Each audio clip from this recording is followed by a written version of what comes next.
Halo semuanya, kali ini saya akan menceritakan alur anime Solo Leveling Season 2 episode 1.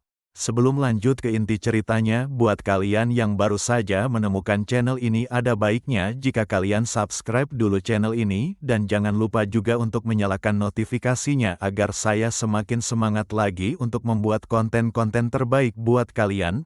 Oke, tanpa berlama-lama lagi langsung saja kita ke alur ceritanya. Di awal cerita kita diperlihatkan Sung Jinwoo yang sedang tertidur pulas di apartemennya. Namun tak lama kemudian Sung Jinwoo segera bangun dari tempat tidurnya setelah menerima telepon dari adiknya. Yang saat itu dia memiliki agenda pertemuan wali murid di sekolahnya Sung Jinah.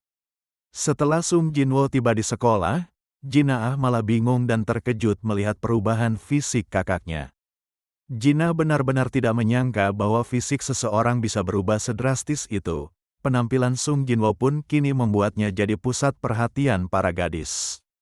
Di dalam ruangan pertemuan, Bu Guru Wali kelas menjelaskan bahwa Sung Jinah adalah siswi yang baik dan berprestasi. Jinah bisa diandalkan dan menjadi panutan bagi teman-temannya. Selain itu nilai ujian praktik dan latihannya juga sangat bagus. Jadi bisa dipastikan kalau Sung Jinah bisa memasuki universitas kedokteran unggulan. Sung Jinwoo pun tersenyum dan puas dengan prestasi adiknya. Setelah itu Bu Guru nampak gelisah dan tidak tenang. Dia lantas bertanya pada Sung Jinwoo. Jika saja adiknya telah membangkitkan kekuatannya, apakah sebagai seorang kakak Sung Jinwoo akan merekomendasikan pekerjaan hunter untuk adiknya itu? Dengan tegas Sung Jinwoo berkata kalau dia tidak akan melakukan hal itu. Bu Guru pun sudah menduga kalau Sung Jinwoo akan berkata seperti itu. Wanita tersebut memohon kepada Sung Jinwoo yang sepertinya benar-benar sangat penting. Sesaat kemudian Jinwoo menemui Han Songyi yang sedang berada di lobi apartemennya. Han Songyi mengenali sosok Sung Jinwoo karena sebelumnya mereka pernah bertemu dan melaksanakan sebuah raid bersama. Sung Jinwoo memperlihatkan foto Sung Jinah kepada Han Songyi dan disinilah Han Songyi menyadari bahwa Sung Jinwoo adalah kakaknya Jinah. Tapi Han Songyi sudah tahu kalau kedatangan Sung Jinwoo adalah untuk menghentikannya menjadi seorang hunter. Han Songyi tidak peduli dengan apa yang dikatakan ibu guru wali kelasnya. Namun yang pasti gadis itu mau berhenti sekolah dan dia akan melanjutkan pekerjaannya sebagai seorang hunter. Walau Sung Jinwoo sudah memberikan banyak masukan dan saran, tapi Han Songyi tidak peduli dan malah mengusir Sung Jinwoo untuk pergi. Akan tetapi kedatangan Sung Jinwoo bukanlah untuk menyuruh Han Songyi berhenti menjadi hunter. Melainkan Sung Jinwoo akan mengajak Han Songyi untuk pergi ke suatu tempat. Di sisi lain Wo Jinkol terlihat menyambut kedatangan hunter kelas S yaitu Huang Dongso. Huang Dongso tidak menyangka kedatangannya akan disambut secara langsung oleh Kepala Divisi Asosiasi Hunter Korea. Huang Dongso begitu sombong dan terus merendahkan negara aslinya itu. Huang Dongso juga tidak berniat tinggal terlalu lama di negara ini. Ketika disinggung mengenai dua hunter yang berhasil selamat dari raid yang waktu itu menewaskan kakak kandungnya. Huang Dongso pun langsung marah, dia tidak peduli dan memaksa asosiasi hunter diam saja mengenai apa yang hendak dilakukannya pada dua hunter itu. Sementara itu di gedung utama Hunter Skill, Choi Jongin ngobrol empat mata dengan Go Gun-hye mengenai penemuan jasad seekor monster di dekat Pulau Jeju. Choi menyadari bahwa para monster berevolusi dan berusaha terbang mencapai pulau seberang. Meski jarak terbangnya saat ini pendek, tapi suatu hari nanti pasti akan terjadi masalah yang lebih buruk. Setelah mendengarkan penjelasan Choi Jongin, Pak Gun-hye lantas memerintahkan tim khususnya untuk menyelidiki monster tersebut. Ketika waktu sudah mulai malam, Sung Jinwoo menemui Sang Min dan Yoon Ki-chul di depan gate. Sang Min tidak menyangka kalau Sung Jinwoo bakal menghubunginya lagi. Manajer dari Guild White Tiger itu juga tidak masalah jika Jinwoo mengajak Sonyi, apalagi hanya untuk menonton proses pelatihan raid saja. Mereka pun ngobrol panjang lebar hingga seorang lelaki berzirah datang dan menghentikan pembicaraan tersebut.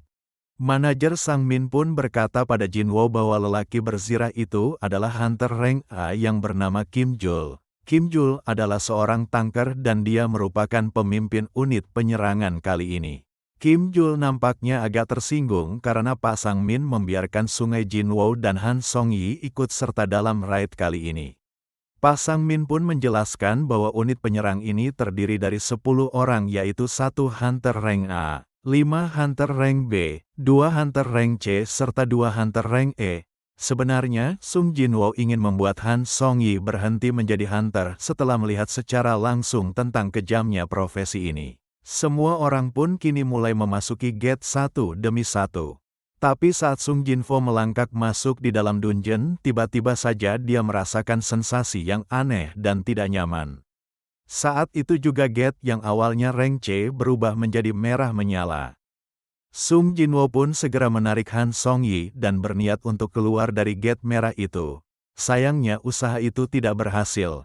Akan tetapi Sung Jinwo masih sempat meminta tolong pada manajer Sang Min untuk segera menghubungi unit penyerang utama.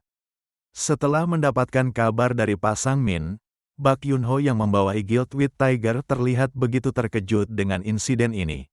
Beberapa saat kemudian Sung Jinwo terkejut setelah menyadari bahwa dia dan yang lainnya dipindahkan secara paksa di sebuah hamparan lapangan es.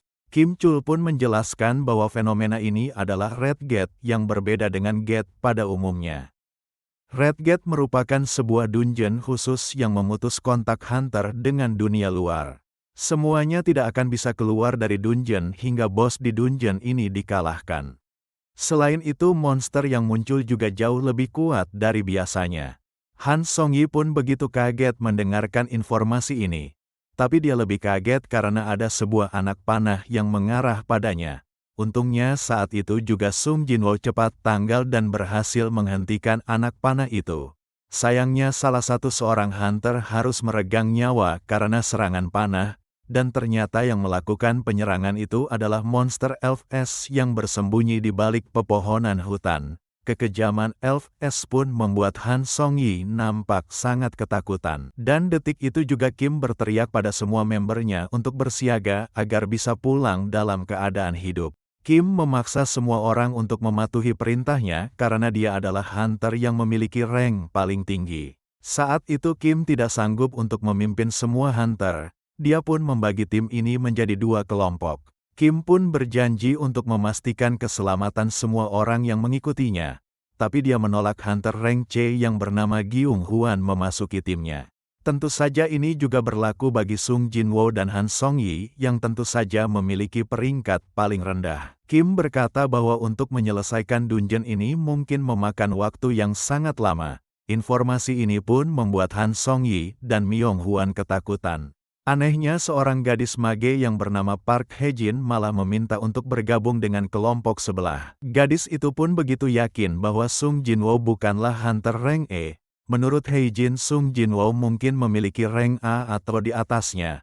Apalagi lelaki tersebut bisa menyadari serangan anak panah dari Elf S. Kemudian Kim berkata kalau kelompoknya akan menyusuri jalanan lapang, sementara Jinwo dan timnya akan berjalan memasuki hutan es. Setelah berjalan beberapa saat, Kim menyadari kalau wilayah ini dikuasai oleh beruang es. Hal ini bisa diketahui dari tanda cakaran monster yang ada pada sebuah pohon. Dan benar saja Kim dan kelompoknya didatangi oleh beberapa monster beruang es. Kim meminta agar semua membernya bersiaga dan memikirkan cara untuk bertahan hidup. Lelaki itu lantas menghalau serangan monster beruang dengan tamengnya, dan setelahnya menyabatkan kapaknya hingga si beruang tewas seketika. Di sisi lain Hae-jin berkata bahwa daerah ini merupakan wilayah beruang es. Gadis itu pun menyarankan agar semuanya mundur sebelum bertemu monster tersebut. Akan tetapi Sung Jinwo tidak sependapat dengan Hae-jin. Sung Jinwo berkata jika hutan ini adalah wilayah beruang es itu lebih baik daripada mereka harus berurusan dengan Elf es yang memiliki kecerdasan layaknya manusia. Hae-jin pun sontak terkejut dengan pemikiran Sung Jinwo yang realistis. Dikarenakan suhu lingkungan yang sangat dingin, Jinwo lantas mengeluarkan beberapa pakaian jaket tebal dari inventorinya. Tentu saja Hae-jin dan Myung Hwan sangat kaget karena inventory hanya bisa diakses oleh hunter tingkat tinggi saja. Setelah mengenakan jaket yang hangat, Song Yi pun bertanya siapakah Sung Jinwo ini sebenarnya. Sung Jinwo pun hanya bisa berkata kalau dia akan bertanggung jawab melindungi Song Yi karena dialah yang mengajak gadis itu ke tempat ini. Akan tetapi sebagai gantinya Han Song Yi dan yang lainnya tidak ada yang boleh bertanya macam-macam pada Sung Jinwo. Sesaat kemudian mereka pun didatangi oleh monster beruang es. Walau semuanya sangat kaget, tetapi Sung Jinwo meminta mereka untuk tenang. Sementara itu di luar dungeon Bak Junho tidak bisa berbuat banyak karena Red Gate tertutup rapat dan tidak bisa ditembus. Jika beruntung mungkin akan ada Hunter Rank A atau Rank B yang bisa keluar hidup-hidup. Dia pun hanya bisa bertaruh pada Hunter Kim Chul sebagai ketua raid. Di saat itu juga Pasan Ming menjelaskan bahwa ada 2 Hunter Rank E yang memasuki Red Gate tersebut. Salah satunya adalah Sung Jinwo yang belakangan ini menyita perhatiannya. Baik pun sangat terkejut setelah mendengarkan kabar kalau kemungkinan besar Sung Jinwo adalah hunter yang mengalami kebangkitan kedua. Sesaat kemudian sebuah mobil tiba-tiba datang dan ternyata itu adalah Wang Dongso dan Wo Chinchul. Pertemuan kedua hunter kelas S itu terlihat begitu sengit dan saling sindir-menyindir. Baik jadi semakin penasaran karena Wang Dongso juga mengincar Sung Jinwo. Wang Dongso benar-benar kesal karena Sung Jinwo memasuki Red Gate. Dia pun berpikir kalau Sung Jinwo mungkin akan tewas di dalam dungeon tersebut. Jinkul pun menilai kalau Sung Jinwo sangat beruntung karena Wang Dongso tidak berkutik di hadapan Red Gate. Tapi nyatanya Sung Jinwo berhasil mengalahkan banyak monster beruang es hingga levelnya meningkat. Jelas saja fakta ini membuat He Jin dan yang lainnya bertanya-tanya mengapa Jinwo yang kelas rendahan bisa memiliki kekuatan sebesar itu. Setelah makan siang Sung Jinwo meninggalkan timnya dan pergi menuju sarang monster beruang es. Dia lantas membangkitkan seluruh pasukan bayangannya termasuk Igris untuk melawan pasukan monster beruang es itu. Perang antara pasukan bayangan Sung Jinwo dan monster beruang es pun tidak terelakkan. Para monster memang sangat kuat, akan tetapi pasukan bayangan Sung Jinwo juga tidaklah lemah. Kedua pihak pun terus bertarung hingga salah satu di antara mereka tidak bernyawa. Tidak hanya pasukan bayangan kesatria, pasukan bayangan mage juga ikut berjuang dan membantu mengalahkan para monster. Sung Jinwo hanya melihat di belakang sembari membangkitkan pasukan bayangannya. Setelah semua monster beruang dikalahkan, disitulah muncul seekor beruang besar yang merupakan bos utamanya. Monster itu marah dan mencabik-cabik banyak pasukan bayangan Sung Jinwo. Lebih parahnya lagi raungan si beruang mampu melibas seluruh pasukan bayangan hingga mana Sung Jinwo habis seketika. Sung Jinwo pun memerintahkan Igris untuk melawan monster beruang besar tersebut. Si beruang pun melesatkan cakaran tajamnya pada Igris. Namun Igris sangat lincah dan mampu menghindari serangan itu sembari menyayat tubuh si bos beruang. Tidak berhenti di situ Igris juga menghujamkan pedang besarnya pada si beruang hingga beruang monster tersebut menjerit kesakitan. Monster beruang itu pun nampak berdarah-darah dan sangat tidak berdaya. Namun demikian bos beruang itu tidak mau menyerah dan hendak meledakkan raungan amarahnya. Tapi sebelum itu terjadi Igris segera memenggal kepala si beruang tersebut hingga membuat Sung Jinwo benar-benar kagum dengan kehebatan Igris. Sementara itu di lokasi lainnya, Hunter Kim Chul terlihat sangat tertekan. Seluruh membernya terlihat meregang nyawa setelah dipantai oleh pasukan es.